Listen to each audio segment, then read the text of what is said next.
條片呢，將會介紹我喺上海5日4夜嘅精選住宿，同埋食過最好食嘅美食俾大家，精華濃縮版，即刻去片啦！好緊張啊！咁而家咧就準備去開箱呢個價值3000幾蚊一晚嘅悦榕莊嘅酒店啦。咁雖然價錢有啲貴啦，咁但係我覺得咧，如果嚟到上海咧，係始終有一晚咧都要住到一個可以望到成個呢個東方明珠塔咧嘅景咧，先算係嚟過上海嘅。咁我其實上網研究咗好多間酒店啦，咁最後咧我就覺得悦榕莊呢個景咧係最正嘅，同埋佢係有一個浴缸位咧，都係可以一邊浸浴咧，一邊望住成個夜上海灘嘅景啦，同埋東方明珠塔嘅。咁而家咧就去睇下呢3000幾蚊咧，使得抵唔抵啦？哇，咁大嘅，超級無敵大啊！呢間房一入嚟咧就係呢一個位啦。咁好少酒店會有一個咁大張嘅工作台啦，或者可以做飯台都得嘅。咁佢呢度都有翻啲裝飾。呢間房嘅重頭戲咧就係呢張超舒服嘅大床，同埋咧最緊要咧就係呢個無敵超大景嘅落地玻璃窗啦。咁成個東方明珠嘅景色咧就好似一幅畫咁樣鑲咗喺度。另外咧嗰個圓形嘅浴缸咧都係呢間房嘅一大賣點嚟嘅。咁佢咧就係呢間房最大嘅打卡位啦。女仔咧通常對個廁所都會有啲要求嘅，咁呢間房嘅廁所啦、梳妝台啦、淋浴間都係開放式嘅，咁佢嘅範圍咧都非常之夠大啊，乾淨程度咧都係 OK 嘅。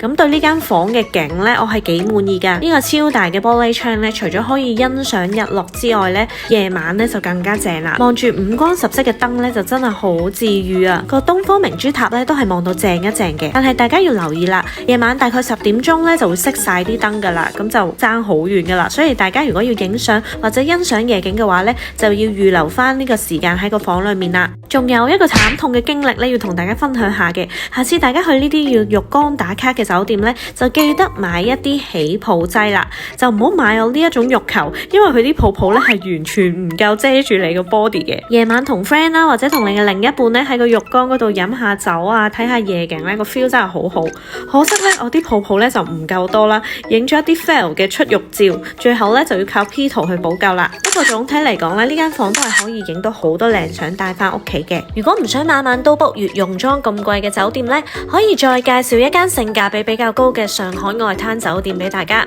咁佢係非常之大啦，非常之新淨企理嘅。咁我哋揀嘅房型呢，大概係人民幣700至800蚊一晚就有噶啦。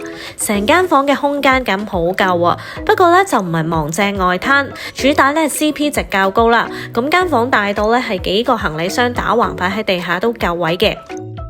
行到出窗邊呢，仲可以勉強見到少少外灘景嘅。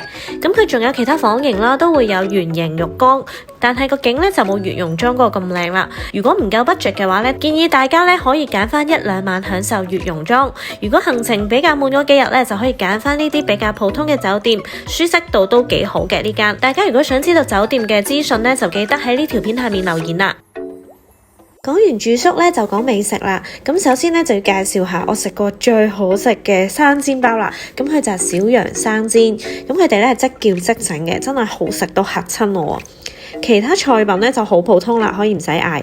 主要咧就最好食就係個生煎包，咁佢一邊咧係會煎到燶燶地嘅，裏面係充滿晒咧飽滿嘅湯汁啦，同埋肉餡嘅。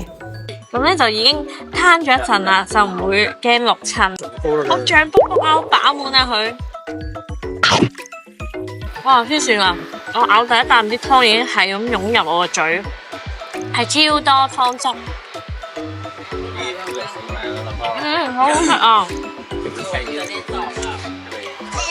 佢啲湯汁係會伴隨住啲肉啦，同埋個皮咧去湧入你個口啊！係點樣做到每一啖都有湯汁咁犀利㗎？而且佢下面咧就煎到燶燶地喎，好食。上海咧食嚟食去咧都係蟹粉撈麵啦，但係我食過最好食嘅咧就係呢間啦。咁佢咧聽講咧佢就係老字號嚟嘅，咁喺1986年咧已經成立噶啦，即係仲老過我啊。除咗個蟹粉咧係好鮮甜，炒到好香，有陣陣嘅蟹黃油香味之外咧，佢個麵咧都係非常之出色嘅蔥油麵嚟嘅。咁我自己咧有時都會中意分開食嘅，一啖蟹黃，一啖蔥油麵。唔知你哋又會點樣食呢？呢度嘅小籠包咧有好多種類嘅，有鮮肉餡啦，有半蟹粉餡啦，同埋全蟹粉餡嘅，全部咧我都覺得係好食過喺香港食嘅小籠包啦。咁因為佢嘅皮咧夠薄啦，湯汁夠啦，同埋係好夠熱嘅。我自己覺得咧就一定要食咧呢一個又圓又扁又肥嘅蟹粉小籠包啦。佢嘅價錢咧相對其他會貴少少嘅，88蚊咧有6個，但係佢裏面咧真係充滿晒蟹粉同埋湯汁啊！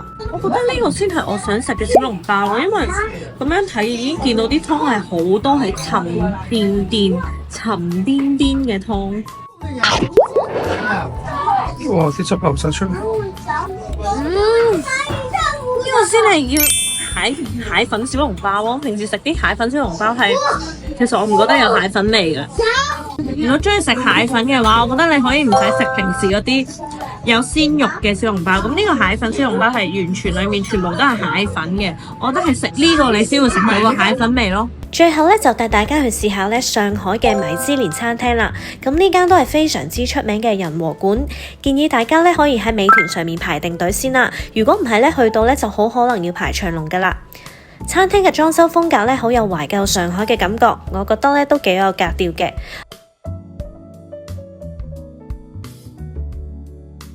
我哋點咗個醉蟹，醉蟹咧就唔係好大隻啦，個醉蟹汁咧係比較偏甜嘅，蟹膏咧都好夠同埋好 juicy， 不過咧就真係比較細隻啦，所以就冇嗰種啖啖肉嘅感覺。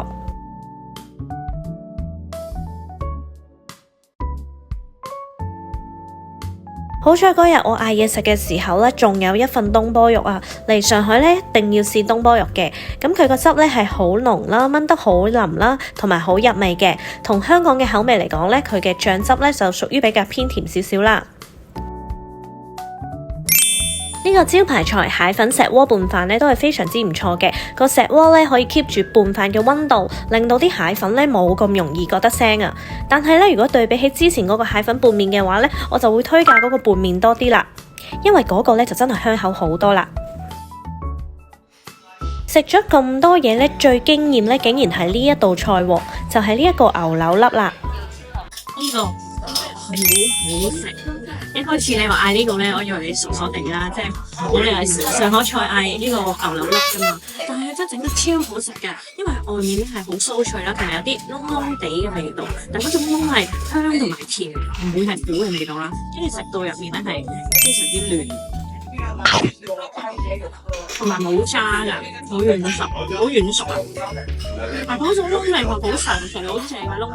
我哋食咗咁多嘢咧，大概每人咧就250蚊人仔左右啦，算係中上嘅價錢。但係以呢間餐廳嘅環境同埋味道嚟講咧，我覺得都可以推介大家過嚟試一試嘅。好啦，今日條片就到呢度啦，記得要訂閱我嘅 channel，下條片再見，拜拜。